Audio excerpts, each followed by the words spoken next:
எவ்வளவு காலம்தான் சார்ந்து இருக்க போகிறோம்? தனித்து போட்டியிடுவது தொடர்பாக நிர்வாகிகளிடம் தமிழ்நாடு காங்கிரஸ் கமிட்டி தலைவர் செல்வ பெருந்தகை கேள்வி. மட்டும்தான் தலைவர்கள் பேசும்பொழுது கருத்தில் உட்கொள்ள வேண்டும். நாம் பிறரை சார்ந்திருக்க போகிறோமா அல்லது சுயமாக இருக்க போகிறோமா? எவ்வளவு காலம் பிறரை சார்ந்திருக்க முடியும்? தனியாக போட்டியிடுவது தொடர்பாக காங்கிரஸ் நிர்வாகிகளிடையே கருத்து வேறுபாடு. ஆசை இருக்கலாம், பேராசை கூடாது என செல்வ பெருந்தகைக்கு முன்னாள் தலைவர் EVKS இளங்கோவன் பதில். நான் தான் வெல்லுவேன், நான் தான் தனியாக நிற்பேன், நான் தான் தனியாக தோற்பேன் என்றால் அது உங்கள் இஷ்டம். விக்கிரவாண்டி இடைத்தேர்தலில் திமுக சார்பில் அன்னியூர் சிவா போட்டி. திமுக தலைவரும் முதலமைச்சருமான மு க ஸ்டாலின் அறிவிப்பு. விக்கிரவாண்டி தொகுதியில் போட்டியிடுவது தொடர்பாக பாமக நாளை மறுநாள் ஆலோசனை. நிர்வாக குழு கூட்டத்தில் கருத்து கேட்டறிகிறார் ராமதாஸ்.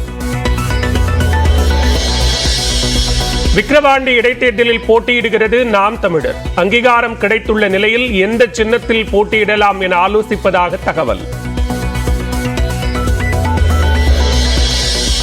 விழுப்புரம் வடக்கு மாவட்ட திமுக செயலாளர் பதவியில் இருந்த அமைச்சர் செஞ்சி மஸ்தான் நீக்கம்.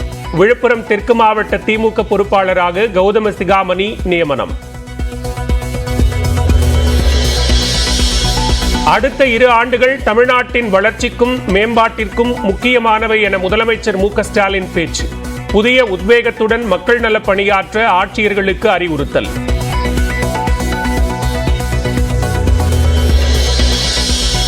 மத்திய ஜல்சக்தி துறை அமைச்சராக நியமிக்கப்பட்ட கர்நாடகாவின் சோமண்ணாவை திரும்பப் பெற வேண்டும். தமிழ்நாடு காங்கிரஸ் பொதுக்குழு கூட்டத்தில் தீர்மானம்.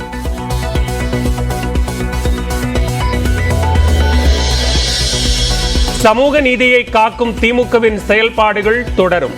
முதலமைச்சரை சந்தித்த பின்னர் திமுக நாடாளுமன்ற குழு தலைவர் கனிமொழி பேட்டி. புதுச்சேரியில் வீடுகளின் கழிப்பறை வழியாக கசிந்த விஷவாயு. காலையில் கழிப்பறையை பயன்படுத்திய 3 பெண்கள் உயிரிழப்பு.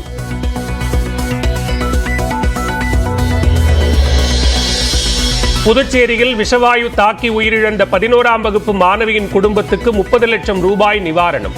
மற்ற 2 பெண்களின் குடும்பத்துக்கு தலா 20 லட்சம் நிவாரணம் அறிவித்தார் புதுச்சேரி முதலமைச்சர் ரங்கசாமி. நாகப்பட்டினத்தில் ஓரத்தூர் அரசு மருத்துவமனையை இடமாற்றம் செய்ததற்கு கடும் எதிர்ப்பு. 15க்கும் மேற்பட்ட இடங்களில் சாலை மறியலில் பொதுமக்கள் ஈடுபட்டதால் நகரமே ஸ்தம்பித்தது.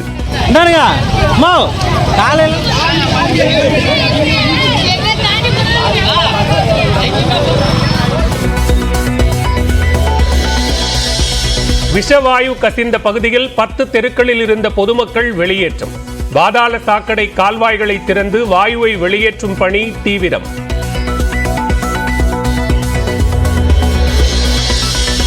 விஷவாயு கசிந்த பகுதிகளில் முதலமைச்சர் ரங்கசாமி ஆய்வு. பாதிக்கப்பட்ட மக்களுக்கு ஆறுதல் கூறினார்.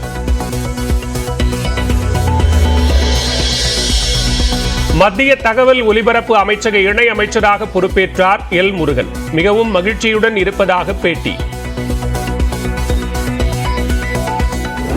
2வது முறையாக மத்திய தகவல் மற்றும் தொலைத்தொடர்புத்துறை அமைச்சராக பொறுப்பேற்றதில் மற்றற்ற மகிழ்ச்சி. ஜூன் 24க்கு பதில் 20ஆம் தேதியே கூடுகிறது தமிழக சட்டப்பேரவை. விக்கிரவாண்டி இடைத்தேர்தலை ஒட்டி தேதி மாற்றம் என சபாநாயகர் அப்பாவு அறிவிப்பு. ஆந்திராவில் தெலுங்கு தேசம் கூட்டணியின் தலைவராக தேர்வானார் சந்திரபாபு நாயுடு. விஜயவாடா அருகே நாளை முதலமைச்சர் சந்திரபாபு நாயுடுவுடன் துணை முதலமைச்சராக பவன் கல்யாண் பதவியேற்க உள்ளதாக தகவல்.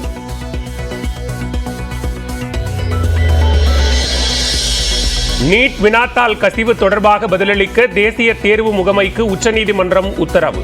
கவுன்சிலிங்குக்கு தடை விதிக்க முடியாது எனவும் ஆணை. கர்நாடகாவில் நடிகர் தர்ஷன் உட்பட 9 பேர் கொலை வழக்கில் கைது. தோழிக்கு ஆபாச குறுஞ்செய்தி அனுப்பியவரை கொலை செய்ததாக புகார்.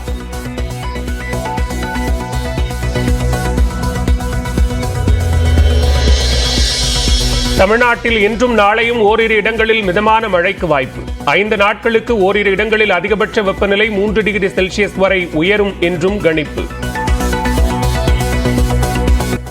நாகையில் அரசு மருத்துவமனையை வேறு இடத்திற்கு மாற்றியதை எதிர்த்து பொதுமக்கள் நடத்தி வரும் போராட்டம் தீவிரமடைந்திருக்கிறது. இது தொடர்பான கூடுதல் தகவல்களோடு இணைகிறார் செய்தியாளர் பாலமுத்துமணி. பாலமுத்துமணி, தொடர்ச்சியாக மக்கள் பல்வேறு பகுதிகளில் தங்களுடைய மறியல் போராட்டத்தை கையில் எடுத்திருக்கிறார்கள். இது தொடர்பாக இதுவரை என்ன நடவடிக்கை எடுக்கப்பட்டிருக்கு? பாலவேல், நிச்சயமாக நாகப்பட்டினம் புதிய பேருந்து நிலையம் அருகாமையில் கிட்டத்தட்ட 100 ஆண்டுகள் பழமை வாய்ந்த நாகை அரசு தலைமை மருத்துவமனை செயல்பட்டு வந்தது. இந்த நாகை அரசு தலைமை மருத்துவமனையானது ஒரத்தூர் பகுதியில் புதிதாக கட்டப்பட்ட அரசு மருத்துவக் கல்லூரி மருத்துவமனைக்கு கடந்த மாதம் இடமாற்றம் செய்யப்பட்டது. இதனால் நாகை நகர் பகுதியை சுற்றியுள்ள மக்கள் கிட்டத்தட்ட 13 கிலோமீட்டர் தூரம் பயணித்து ஒரத்தூர் பகுதியில் உள்ள மருத்துவக் கல்லூரி மருத்துவமனைக்கு செல்ல வேண்டிய சூழல் இருப்பதால் ஏற்கனவே செயல்பட்டு வந்த அரசு மருத்துவமனையை இதே பகுதியில் மீண்டும் இயக்க வேண்டும் என பல்வேறு கட்ட போராட்டங்களை நடத்தி வந்தனர். தொடர்ச்சியாக கையெழுத்து இயக்கம், அதே போல முதல்வருக்கு தபால் அனுப்பு போராட்டம் உள்ளிட்ட போராட்டத்தை கையில் எடுத்த நிலையில இன்று மாபெரும் கண்டன ஆர்ப்பாட்டத்திற்கு போராட்ட மீட்பு குழு சார்பில் அறிவிப்பு எடுக்கப்பட்டது. அதன் அடிப்படையில் போராட்டக்காரர்கள் போராட்டத்தில் ஈடுபட்ட சூழல்ல தன்னெழுச்சியாக மக்கள்கள் பல்வேறு இடங்கள்ல மருந்து கொத்தல ரோடு, முச்சந்தி, காளிமன் கோயில் தெரு, பப்ளிக் ஆபீஸ் ரோடு உள்ளிட்ட பல்வேறு பகுதிகளில் சாலைகளில் தடுப்புகளை அமைத்து மரக்கட்டைகள், கற்களோடு மக்கள் போராட்டத்தில் தன்னெழுச்சியாக ஈடுபட்டார்கள். தொடர்ச்சியாக டிஎஸ்பி அரங்கநாதன் உள்ளிட்ட தலைமையான அதிகாரிகள் மக்களிடம் பேச்சுவார்த்தை நடத்தி உடனடியாக தீர்வு எட்டப்படும், அதாவது அந்த மருத்துவமனை செயல்படுத்துவதற்காக அரசுக்கு அறிக்கை சமர்ப்பிப்பதாகவும் மேற்கொண்டு இந்த இடத்தில் மீண்டும் மருத்துவர்களோடு அந்த மருத்துவமனை இயங்குவதற்கான நடவடிக்கை எடுக்கப்படும் என உறுதியளித்ததாக தெரிகிறது. மேற்கொண்டு இந்த போராட்டத்தில் ஈடுபட்ட ஒரு நம்மளோட இணைப்பில் இருக்க அவர்கிட்ட கேட்கலாம், போராட்டத்தை எப்படி முன்னெடுத்திருக்கீங்க, எந்த மாதிரி விஷயங்கள் சொல்லியிருக்காங்க? அரசினர் மாவட்ட தலைமை மருத்துவமனை வேண்டும் என்பதுதான் என்னோட ஒரே கோரிக்கை. போராட்டத்தில் டிஎஸ்பி அவர்களும் ஆர்டிஓ அவர்களும் பேச்சுவார்த்தை நடத்தினார்கள். வருவாய் கோட்டாட்சியர் அவர்கள் அரசினர் மாவட்ட தலைமை மருத்துவமனை ஏற்கனவே இருந்தது போல செயல்படும் என்ற உறுதியளித்து காரணத்தினால் போராட்டத்தை தற்காலிகமாக வாபஸ் வாங்கியுள்ளோம். நாளை மதியம் எழுத்துப்பூர்வமாக எழுதி தருகிறோம் என்று உத்தரவாதம் தந்துள்ளார்கள்.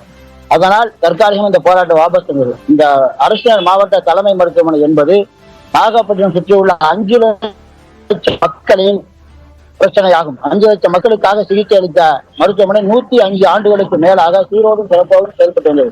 ஒரு காலத்தில் தஞ்சை, திருவாரூர், முசிறியில் இருந்து கூட இங்கேதான் சிகிச்சை பெற்றார்கள். கொரோனா, சுனாமி போன்ற காலத்தில் மிக அருமையாக சிகிச்சை அளித்த அரசினர் மாவட்ட தலைமை மருத்துவமனையாகும். அந்த மருத்துவமனையை மாற்றியதை மக்கள் ஏற்றுக்கொள்ளாமல் தன்னெழுச்சியாக யாரையும் நாங்கள் போராட்டத்தில் வாருங்கள் என்று அழைக்கவே இல்லை. அவர்களாகவே தன்னெழுச்சியாக வந்து எங்கு பார்த்தாலும் சாலை மறியல் செய்து இன்று மிகப்பெரிய அளவில் செய்து முடித்திருக்கிறார்கள். அவர்களுக்கு அனைவருக்கும் என்னுடைய நெஞ்சார்ந்த நன்றியை அவர்களுக்கு தெரிவித்துக் கொள்வதோடு இந்த தற்காலிகமாக வாபஸ் வாங்கியுள்ளதை அரசு முழு கவனம் எடுத்து உடனடியாக அரசினர் மாவட்ட தலைமை மருத்துவமனை ஏற்கனவே என்னென்ன வசதிகள் இருந்ததோ, எந்தெந்த மருத்துவர்கள் சேவை செய்ய அத்தனை வசதிகள் பிறப்பு முதல் இறப்பு வரை உடனடியாக செயல்பட உத்தரவிட வேண்டும் என மிகவும் தாழ்மையுடன் பணியுடன் கேட்டுக்கொள்கிறோம். நன்றி பாலமுத்துமணி, விரிவான விவரங்களை பதிவு செய்தமைக்கு.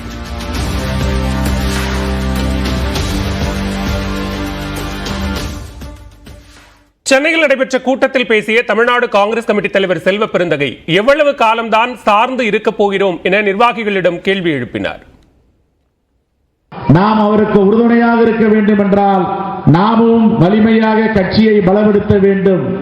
இந்தியாவிலே முதன்மை கட்சியாக தமிழ்நாடு காங்கிரஸ் கமிட்டியை கொண்டு வர வேண்டும். அதற்கான திட்டங்களை தீட்ட வேண்டும். அவர்கள் பேசட்டும், நாம் கேட்போம் என்று நாம் இந்த கூட்டத்தை இங்கே வடிவமைத்திருக்கிறோம். ஆகவே நான் நிறைவாக பேசும்பொழுது பல செய்திகளை பரிமாற இருக்கிறேன். ஒன்று மட்டும்தான் தலைவர்கள் பேசும்பொழுது கருத்தில் உட்கொள்ள வேண்டும். நாம் பிறரை சார்ந்திருக்க போகிறோமா அல்லது சுயமாக இருக்க போகிறோமா? எவ்வளவு காலம் பிறரை சார்ந்திருக்க முடியும்?